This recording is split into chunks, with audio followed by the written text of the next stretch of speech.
पूरे प्रदेश भर में छात्र संघ के जो चुनाव है उन पर एक रोक लगी हुई थी। कांग्रेस के कार्यकाल में ये रोक लगी थी और अभी तक जो है ये हटी नहीं है और अभी तक चुनाव होने की कोई भी आसार है वो दिखे नहीं है। तो ऐसे में छात्रों की मांग है, सभी छात्र नेता है वो मांग रख रहे हैं कि जल्दी से ये रोक हटाई जाए और चुनाव है वो करवाया जाए। तो ऐसे में अभी हमारे साथ छात्र नेता शुभम रेवाड़ है और अभी हम राजस्थान यूनिवर्सिटी में मौजूद है।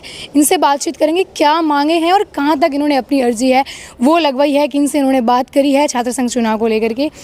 शुभम बताइए, आप कहाँ तक आपने अपनी अर्जी लगाई? आपने चिट्ठियाँ भी लिखी थी काफ़ी? बिल्कुल, देखिए हमने चिट्ठी अभियान की शुरुआत की। राजस्थान विश्वविद्यालय से जितने भी हमारे सीनियर पदाधिकारी निकले हुए हैं, वो बोले कांग्रेस पार्टी में हो या बीजेपी में हो, मैं उनका धन्यवाद देना चाहूँगा। उन्होंने अपने लेटर पैड पे रिटर्न में सीएम साहब के नाम एक चिट्ठी लिखी है कि छात्र संघ के चुनाव होने चाहिए, क्योंकि आज वो अगर विधानसभा या लोकसभा में बैठे हैं तो बदौर छात्र संघ चुनाव ही हैं। हम लगातार मैंने चिट्ठी लिखवाई, उसके बाद हमने आंदोलन किया, पुलिस हम पे लाठी मारती है, मुकदमे दर्ज कराती है।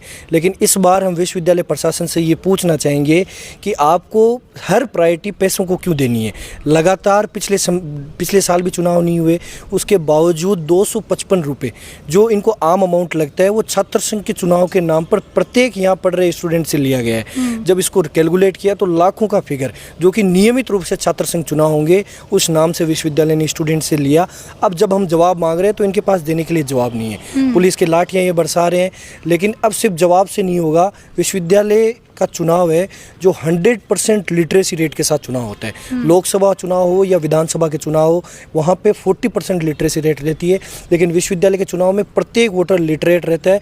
उसको नॉलेज होता है वो किसको वोट करेगा, क्यों वो अपना नेतृत्व चुने। उसके बावजूद इनके पास जवाब नहीं है। तो इस बार कोर्ट में जाके विश्वविद्यालय का प्रत्येक स्टूडेंट इनसे जवाब मांगेगा कि वो 255 रुपये आपने कहाँ यूज़ किए, अगर चुनाव नहीं हुए तो पैसा आपने क्यों लिए। और अगर इस सिर्फ जवाब ही नहीं, इस बार विद इंटरेस्ट विश्वविद्यालय प्रशासन को कोर्ट में जाकर हमारे जितने भी स्टूडेंट्स हैं उनके पैसे विद इंटरेस्ट लौटाने पड़ेंगे। देखो, लिटरेसी की बात करें तो आपने इससे पहले भी ये मुद्दा उठाया कि विधानसभा में या जो है कितने परसेंट है कि 40% से भी कम लोग जो है वो बहुत ज़्यादा पढ़े लिखे होते हैं। नहीं, बिल्कुल देखिए लिटरेसी रेट वहाँ नहीं होती, क्योंकि गांव दराज के जो लोग हैं वो इतने पढ़े लिखे नहीं होते।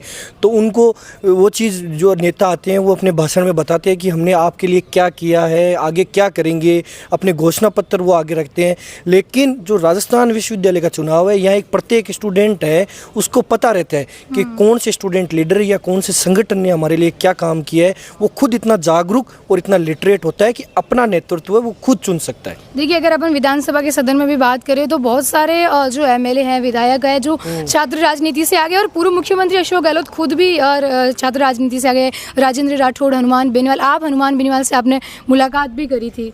बिल्कुल, देखिए हनुमान जी बेनीवाल हो या जितने भी सीनियर छात्र संघ अध्यक्ष रहे हो या आज राजस्थान की राजनीति में अपनी सक्रिय भूमिका निभा रहे हैं, हमने उन सब पदाधिकारियों से मुलाकात की और वो कहीं ना कहीं इस फेवर में है कि छात्र संघ के चुनाव होने चाहिए। अभी मुद्दा भी जो है, जैसे अगर निर्दलीय विधायक रविंद्र सिंह भाटी, उन्होंने भी सदन में मुद्दा उठाया था कि आप चुनाव नहीं करवा रहे। बिल्कुल, देखिए रविंद्र सिंह जी है वो आज छात्र राजनीति से निकलकर संसद या विधानसभा में बैठ रहे हैं, तो उनको छात्र संघ चुनाव की इंपॉर्टेंस पता है। वो धरातल की जो स्टूडेंट की समस्याएं हैं वो विश्वविद्यालय में सोल्व उन्होंने की है। तो आज वो बेझिझक बिना डरे छात्र संघ चुनाव का मुद्दा बिना किसी पार्टी को देखते हुए उठा रहे हैं। तो हम उनका भी धन्यवाद देना चाहेंगे और उनसे निवेदन करेंगे, जब भी युवाओं को आपकी जरूरत पड़े पुलिस की लाठी खाने की या सड़क पर उतरने की, तो आप मजबूती से युवाओं की आवाज़ उठाएंगे। आज भी देखिए लाठीचार्ज हुआ है मेन गेट पे। अगर बात की तो कुछ जो छात्र नेता उनको भी बोल रहे हैं कि पुलिस वैन में बिठा करके लेके गए। बिल्कुल, देखिए मुझे भी हिरासत में लिया गया था और पिछले काफ़ी लंबे समय से विश्वविद्यालय में एक ऐसा इन्वायरमेंट रहा है कि अगर कोई स्टूडेंट या विरोध करता है, विरोध किस चीज़ का कर रहा है, पुलिस प्रशासन हमेशा आता है, लाठीचार्ज करता है। हमारे विश्वविद्यालय की अनुशासन कमेटी बनी हुई है, उस कमेटी को आगे आना चाहिए और उनको पूछना चाहिए कि ये विरोध किस लिए कर रहे हैं। उसके बाद अगर विरोध का सोल्यूशन उनको देना चाहिए कि भाई इसलिए विरोध कर रहे हो, तो ये चीज़ ऐसे नहीं हो सकती। अनुशासन कमेटी के नाम पे कोई यहाँ मेंबर सुनने नहीं आता है। हमेशा स्टूडेंट और पुलिस को आमने सामने ये लोग कर देते हैं। फिर विश्वविद्यालय ऑटोनोमस बॉडी होने का क्या फ़ायदा है। या ऑटोनोमस बॉडी है, अनुशासन कमेटी बनी हुई है, उन सब लोगों को आगे आना चाहिए। इन्होंने संविधान में इतनी बड़ी गलती कर दी, इनको गर्व होना चाहिए कि यहाँ का एक आम स्टूडेंट है जिसने इस गलती को पकड़ा और यहाँ के एक्सपर्ट इस गलती को नहीं पकड़ पाए। तो इनको गर्व महसूस होना चाहिए कि विश्वविद्यालय का आम स्टूडेंट इतना जागरूक है कि वो संविधान के नॉलेज रखता है। लेकिन विश्वविद्यालय ने ऐसा नहीं करती है, हमेशा पुलिस प्रशासन को आगे करती है। और ये कि हमारी ये भी मांग रहेगी कि शिक्षा के मंदिर में पुलिस प्रशासन का कोई काम नहीं है। आज अगर हम छात्र संघ चुनाव की मांग उठा रहे हैं तो ये हमारा अधिकार है। इस चीज़ के हमने पैसे विश्वविद्यालय में पे किए हैं कि छात्र संघ के चुनाव होंगे, तो उस पैसों के अधिकार से हम विश्वविद्यालय से ये कह सकते हैं कि आप जिस चीज़ के आपने पैसे लिए हैं तो आप क्यों नियमित रूप से छात्र संघ के चुनाव नहीं करवा रहे हो। आपने देखिए इससे पहले भी बहुत सारे प्रदर्शन करे हमेशा।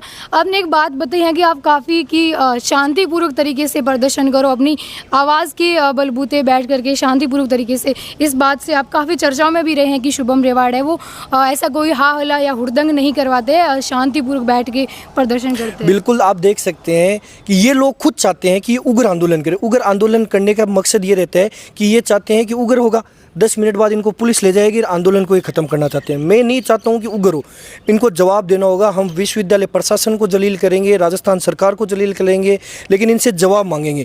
आप आमने सामने बैठो और जिस चीज़ के लिए हम आंदोलन कर रहे हैं उसका जवाब देना होगा। ये हमेशा जिस तरह का इन्वायरमेंट बनाते हैं कि स्टूडेंट उग्र आंदोलन करेंगे, पुलिस इनको लेके जाएगी, मिसबिहेव में इनको थाने पर लेके जाएगी, केस में इनको बंद कर देगी अंदर। हम ये नहीं चाहते। हम नहीं चाहेंगे उग्र आंदोलन हो, लेकिन जिस चीज़ का विरोध कर रहे हैं उनका जब तक ये जवाब नहीं देंगे, जब तक हम पीछे नहीं हटेंगे। बिल्कुल। तो जैसे देखिए आपने देखा कि बात करी हमने शुभम रेवाड़ से, तो उनका एक ही कहना है कि ये आंदोलन जारी रहेगा जब तक ये बात सामने नहीं आ जाती है कि राजस्थान में छात्र संघ के चुनाव है वो करवाए जाएंगे। फिर जो मुख्यमंत्री भजनलाल सरकार है उनसे भी इनकी मांग है कि चुनाव है वो जल्दी से करवाए, क्योंकि जब नया सत्र शुरू होता है तो बहुत सारी ऐसी प्रॉब्लम्स है वो स्टूडेंट को फेस करनी पड़ती है। तो ऐसे में उनको एक ऐसा छात्र नेता चाहिए होता है जो उनकी हेल्प कर सके, उनकी बात जो है वो आगे तक पहुँचा सके। कैमरा पर्सन यशस्विनी शर्मा के साथ में ममता, शुक्रिया।